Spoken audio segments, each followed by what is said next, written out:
Welcome to this week's Treasury Career Corner podcast, where I interview Treasury professionals about their Treasury careers. Each and every week, I talk to them about how they've built their careers, where they are now, where they see both themselves and the Treasury profession going to next. Let's get on with the show. This week's show, delighted to be joined by Patrick Baumann, the VP Treasurer at Tupperware Brands. Founded in 1946, Tupperware's signature container created the modern food storage category that revolutionized the way the world stores, serves and prepares food.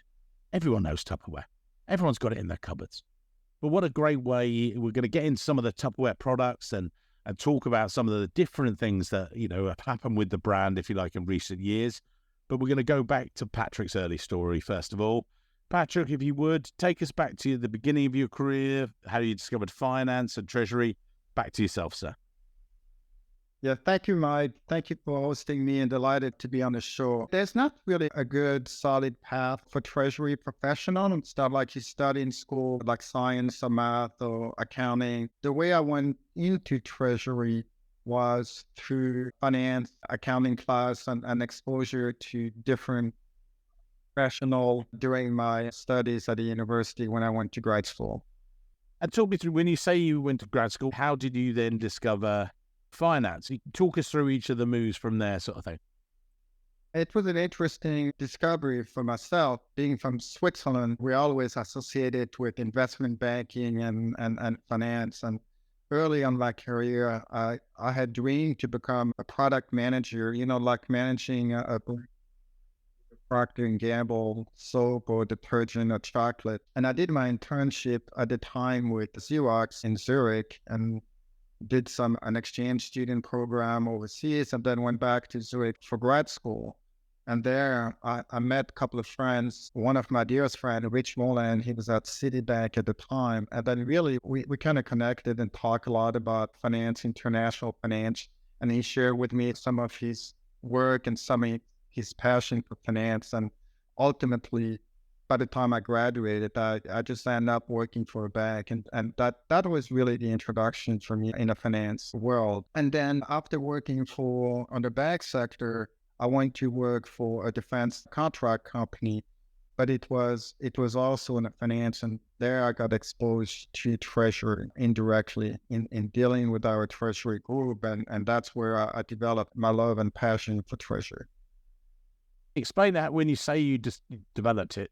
How did you do that? Were you thrown in at the deep end, or how did it? I know you and I talked about this the other day. So talk me through. Yeah, to a certain degree. I think that the fact that you have a background in finance, accounting is very helpful. Or even though nowadays with artificial intelligence, data management of fintech, for me, really, it was the journey started when I was running the finance, the domestic and international finance for one of the subsidiaries, and I started traveling around the world. I was exposed to foreign exchange, to capital market, securing leasing and payment term for some of the clients, and also working with the Export-Import Bank of the United States as we were leveraging some of the program and guarantee that our government is providing to compete with other export credit. And so really it was to be exposed in the capital market in this world, which is very fascinating. In addition to that, to the investment side with the retirement plan, defined benefits, 401k. And with that, you sort of, as you said, you sort of were discovering treasury, if you like. Walk me through it a bit more, because you've got this international side to your career. Yeah. At the time you were where were you then? So I joined a Melbourne-based company at the time was Harris, which is now L3 Harris Technology. And it was a company that was very diversified between commercial and defense contract.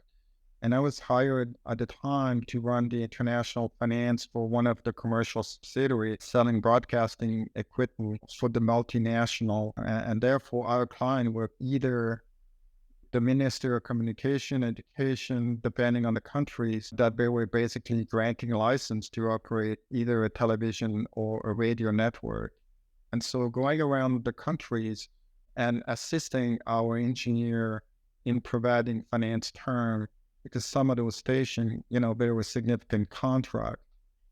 and they needed to have long-term projects. So structuring their finance for the acquisition of those products actually led me to joining the Treasury group at the time at Harris. And I started when I was in my 30s, mid-30s, actually working on the Treasury group.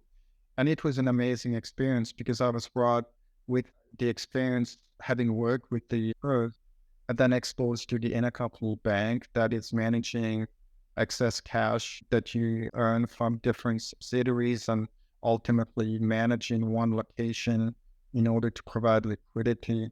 Therefore, you're going to have foreign exchange exposure that you will have to deal with. And then at the same time, because we were an international operation with significant exposure overseas and staff overseas, we also have different pension plan to manage and to overseas. And so through the years, the company transitioned from commercial to a pure play, was involved in a lot of M&A activity. And that kind of further exposed me to different treasury instruments, specifically derivative, be foreign exchange, be option, or be interest rate swap, etc. Just going back, stepping back a stage, if you like, I think we skipped past it, and I know that it formed part of our conversation before, but you were based in Switzerland and you have made, and when you said Melbourne, let's just clarify that for people. It's Melbourne, Florida, or Melbourne, Australia. There are two different, so can you just talk us through the international moves for you? Because that was quite different. No, absolutely. I mean, listen, growing up in Switzerland, one of the benefits obviously is it's almost like a melting pot. It's a small country, it's like 7 million people, 3 different languages, having a reputation, mainly a service industry, including definitely finance and investment. Earlier, really felt attracted to the United States. I mean, I always look at the United States as a role model, as a country that I really would like to live and participate in a dream. And I was able to move to the United States, ultimately become a U.S. citizen and have a family and live the dream that I had expected, which was which is still an amazing experience. And so this background brought kind of unique set of quality and asset that a lot of companies may be attracted because the fact that you are multilingual, number one, that you're exposed to different currencies early on, as you travel, you take the train and half an hour from where you live, you're going to be in France and Italy and Germany. And at the time, it was not the euro. So you had different currency, different expectation, mentality, languages, etc. And that was a unique experience that basically I was able to leverage, especially in my interaction earlier in my banking career when I was managing a portfolio of foreign-owned subsidiaries in the United States that were headquartered overseas, but we were backing the subsidiaries and providing bank services. And also that kind of led to a very successful career working with multinational based in the United States, but having activities overseas. A lot of people ask me, can you make the move to the US? Can I move? Do you have links there, or can you explain that to people? I'm a first generation, and I think a lot of us early on, you make a decision that is kind of leave the family and actually transition in a different country. And sometimes that different country is just next door, US, Canada, or Mexico to the US. For others, it's really living Europe and moving to the United States. It's a little bit easier when you are in your 20s and you just have to look after yourself rather than having, additional responsibility like a family, etc. So I think it's much easier, as I indicated, if you make the move earlier or you're associated with, a multinational companies, like for instance, in Switzerland in those days, was not uncommon if you're working with like a Credit Suisse or UBS, a financial institution, or even though a consumer product like Nestle, that you'd be assigned overseas for 2 or 3 years, but then the expectation is you will go back home. And to me, while that was very appealing because there will be an infrastructure that is provided for you, at the end of the day, you had this commitment, ultimately you will have to go back. And in my case, I really wanted to pursue my dream to really live and work in the United States. And so you've been there ever since and done that since many years. So Yeah. I reckon for L3, what is now L3 Harris Yeah. Yeah. Aerospace, and you were doing that. And then talk us through the next couple of moves to bring you up to Tupperware and things. That's part of the working in the Treasury group, right? I mean, you have a passion for what you do. And the way I kind of look at the Treasury is one of those area within the firm that allow you to expand and to continue further your education. And so earlier we talked about dealing on the capital market, structuring bank deal, credit facility, be credit facilities such as a revolver, term loans, issuing debt, working on the M&A for a divestiture for an acquisition, meaning integrating the business and also the treasury workstation or whatever system they have. I mean, that's one aspect to it. The other aspect, and I kind of briefly mentioned, was working with on the pension side, be on the defined benefit or the defined contribution. And so my journey in that regard was exposed to a lot of charter holder that were managing our asset. And that was something that I was very fascinated. I mean, here you are, all those bright individuals who are able to pick stocks and either they use a fundamental approach, a quant or a hybrid of both, and then being associated with and to a certain degree working on a peripheral with them for more than 10 years plus led me to do a lot of research and then wanted to go and explore more into this world. And that's where a lot of those fund managers typically had the CFA designation. And even though I went to grad school, I decided to work and earn my license as a charter holder, which I did in 2015. And then I want really to have a chance to run money. And then this is, again, another dream of mine that became a reality. In 2018, I joined basically an affiliate, the Wells Fargo, which is a finance at the time. And then the goal was really to go independent as an RA, as they say in the business, and run basically portfolio and the strategy for that firm, which was an amazing experience because there, it's not only, you're dealing with real life and life matters because those are, institutional, but also private client that basically entrust you in picking stocks that basically will give them a certain revenue so they can retire and have peace of mind.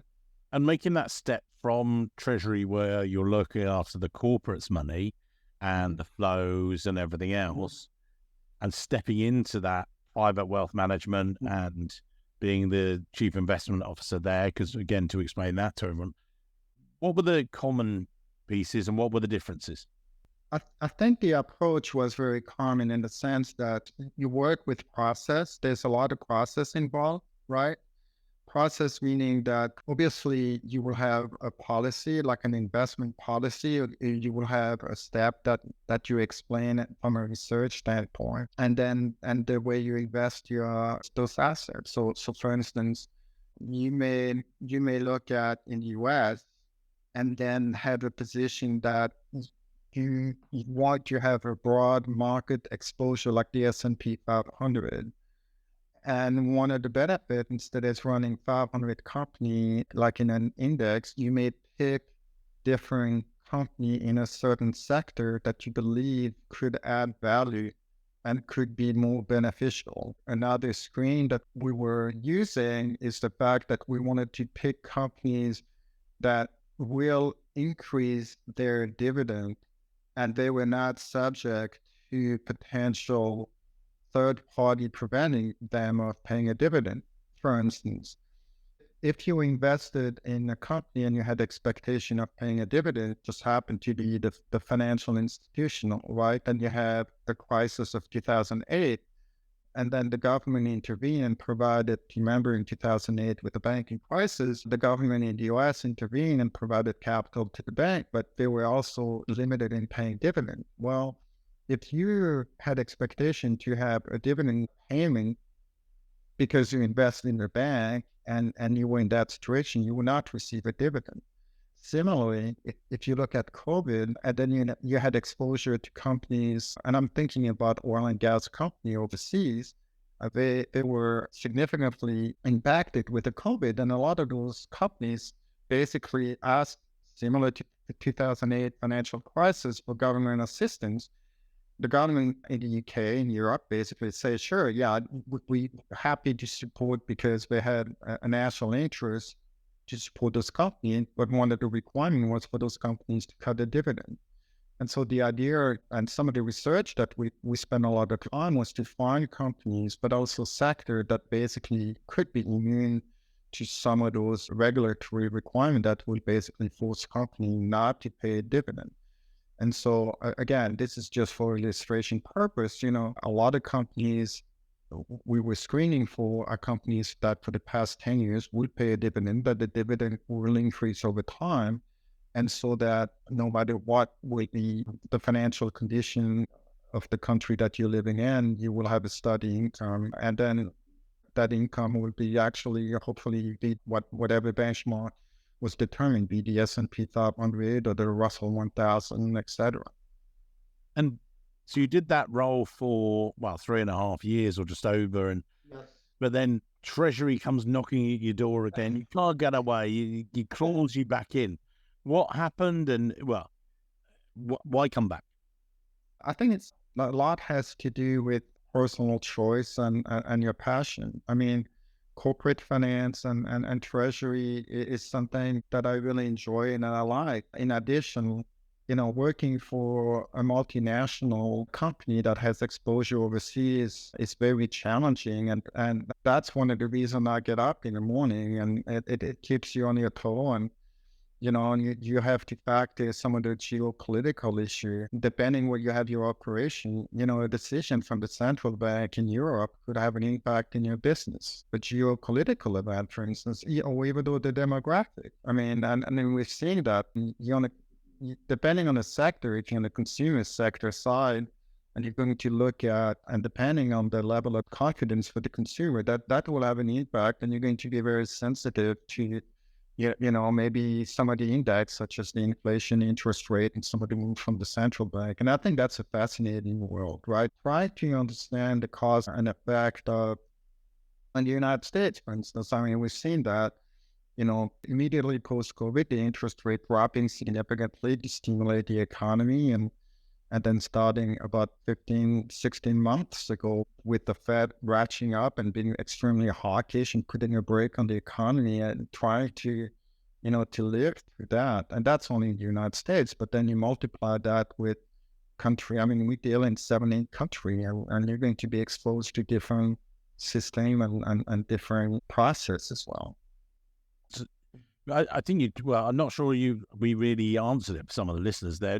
Sort of, why back into Treasury though? Because I mean, this is one of the passion that I really enjoy, and the investment world is fascinating. But however, I have a greater fulfillment working on a treasury and dealing with. I think there's a lot of variances in your daily work. For instance, you're dealing with foreign exchange. For instance, you're dealing with the capital market. You're supporting. I mean, our clients basically are our market, our operation, and you're dealing daily, supporting your operation in different markets. And I think that's very fascinating and that's very fulfilling. So tell us again, I think most people will know Tupperware, but can you maybe just explain for the listeners who Tupperware are, but also then that leads us into how you structure treasury at the company? Yeah, no, absolutely. I think very like any other company we're involved in overseas market. So even though you're based in the United States, we a lot of our revenue are generated overseas, right? Similar to any other company in the United States. And so you do have to realize that a lot of revenue, if you bring back to the United States, you will have an exposure from a foreign exchange standpoint because most of your revenue, your expense are overseas. And then ultimately your company is listed in the United States and the United States is US dollar, right?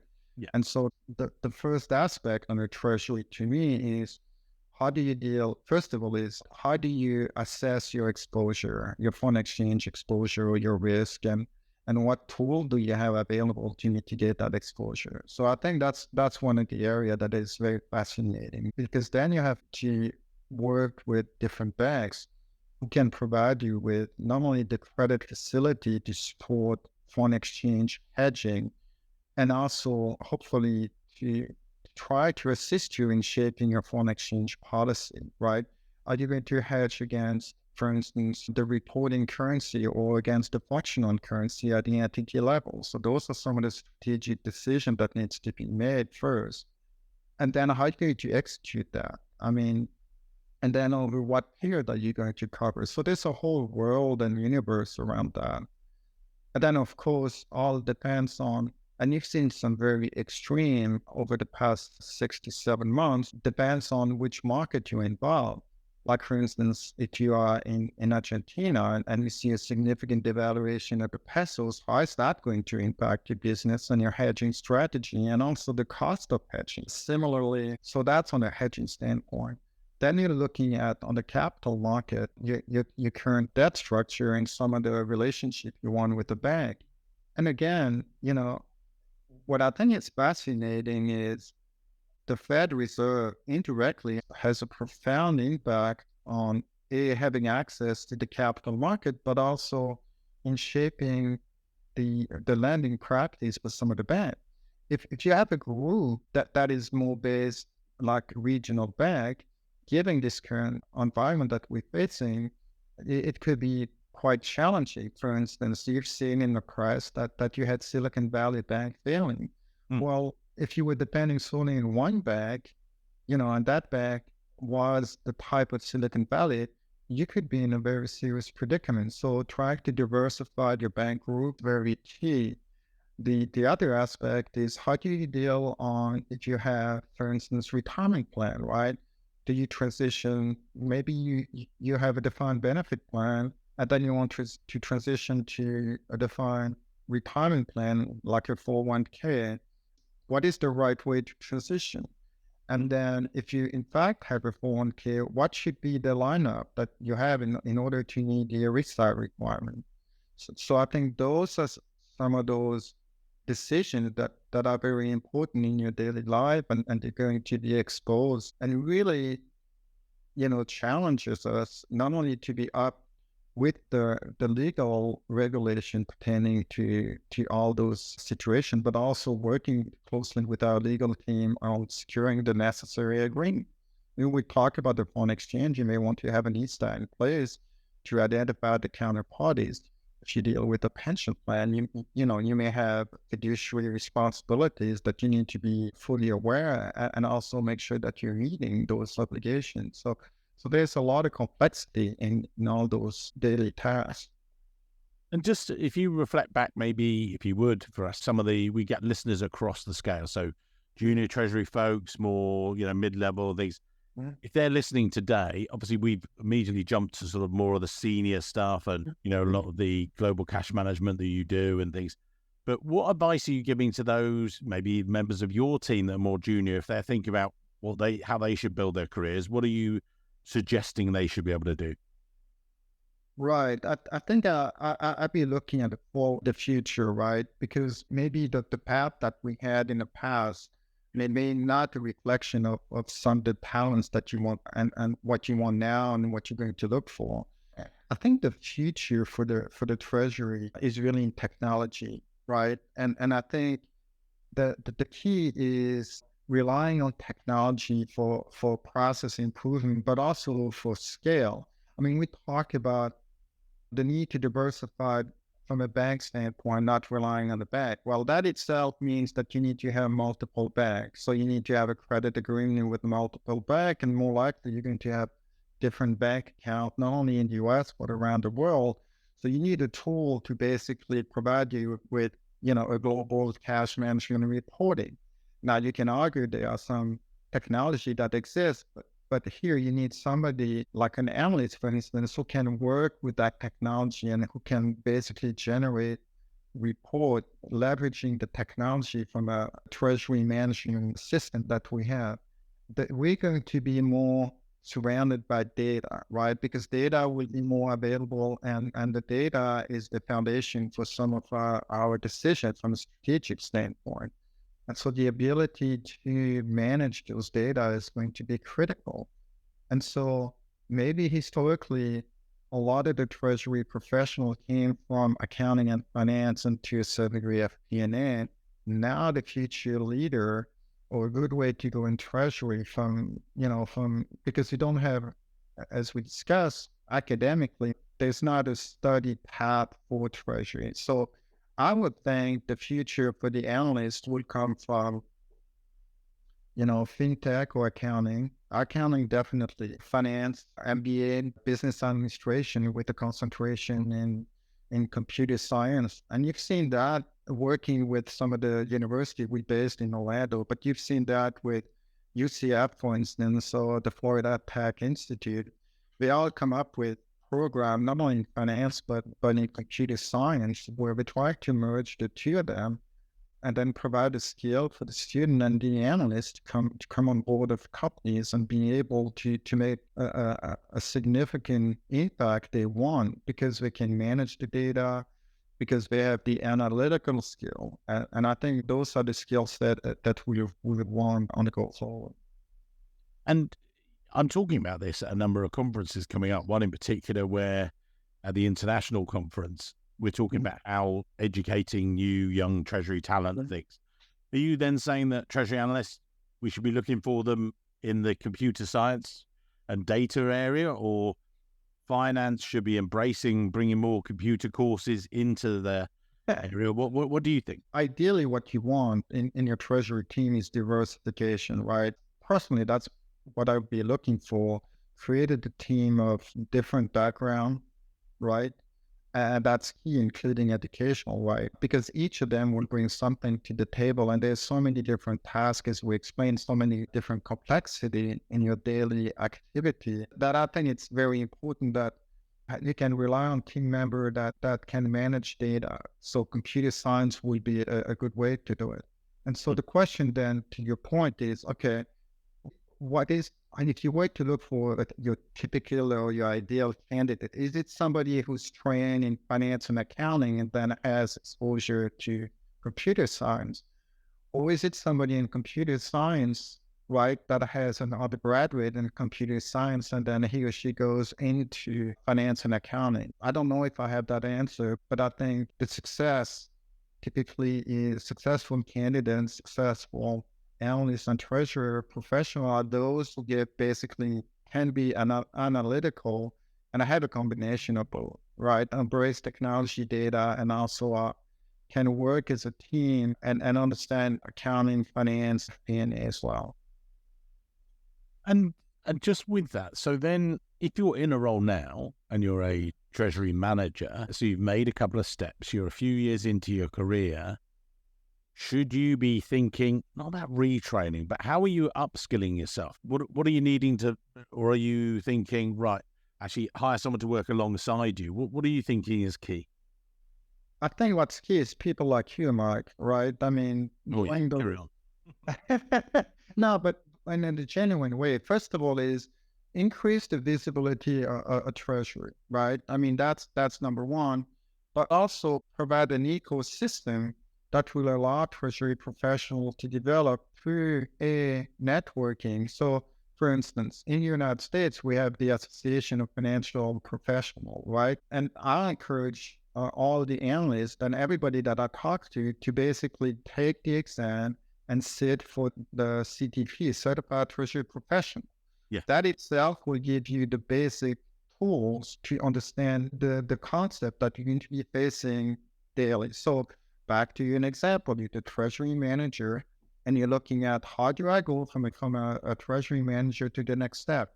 Get the designation. That's key to me. So get your Certified Treasury Professional, CTP, join the Association of Financial Professionals, actively participate into those conferences, start networking, and then LinkedIn is a good way to do that. Be familiar with not only the technology, but some of the path from different successful professionals that you can see And so continuing education and networking is number one. Yeah. Number two, depending on your academic education, you may have an undergraduate and you're thinking about the next step. Okay, so now is that an MBA in like business administration, or is it the master in finance? Or you go through the route of accounting and you become a CPA. Now, and then the goal ultimately is to come back into treasury. That could be, a lot of treasury professionals have the CPA designation from an accounting because they were accountant and they moved to treasury. Others may say, and similar to what I did, it's like, okay, I did the certified treasury professional, and that kind of helped me to go to the next level from a manager to a director. But then how do I go to the next level? Because you have to incorporate the capital market, the investment. And I'm a strong believer with the CFA charter. I think that honor really gives you, an additional level of understanding just because of some of the diversity of the program and the requirement, right? And obviously, in order to have your charter, you have to go through the 3 level and successfully pass the 3 level.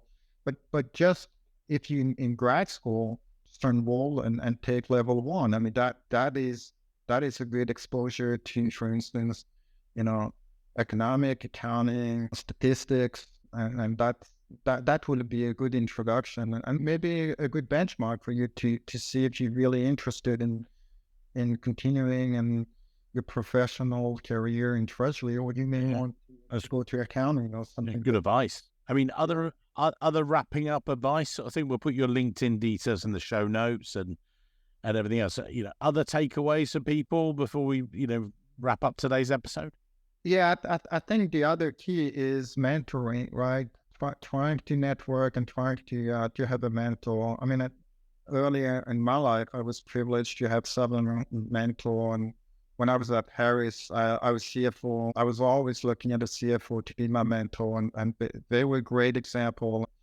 And they always had a lot of good advice, and I think that was very critical. So having networking, finding a mentor, asking people to be a mentor, that doesn't mean. And that's another thing that I realized. It's to be very outgoing and express what you want. So if you want a career in treasury, for instance, or should be any other professional, but treasury specifically, and you're working in an organization, don't be shy. Just ask, be the treasurer or somebody in the team and ask for advice. And you will notice a lot of those people, they would take the time because we all started somewhere. And I think we all had a chance and somebody was there to kind of give us a helping hand and also guiding us. Fantastic. As I say, we'll put your LinkedIn details in the show notes. I know people are going to want to connect to you, which is fantastic. Thank you for sharing some of that. And I look forward to seeing you at one of the next events soon. It'll be great to catch up. Absolutely, Mike. And thank you so much for hosting me. And I really appreciate it. Thank you. Pleasure. Hello, Treasury professionals. Before you dive into the next episode, could you please help me continue to grow the world's only global Treasury salary survey? That's right, our one. We run the results quarterly, so your compensation is constantly benchmarked against the market and your peer group each and every 3 months. It's amazing, isn't it? Just go to treasurysalary.com. Takes less than 2 minutes to complete, start to finish. You then gain exclusive, regular, updated access to our salary survey, keeping you ahead of the curve. The survey is an evolving, breathing entity that constantly tracks the salaries of Treasury professionals on a global basis. Currently, we have over 1,100 participants taking part. By the end of 2023, I want to hit 1,500, but that's where I need your help. Please make it happen at treasurysalary.com. Thank you for being such amazing loyal listeners. Your support is incredible. Couldn't do it without you. Thank you. Go to treasurysalary.com. Make it 1,500 for 2023. Love you guys.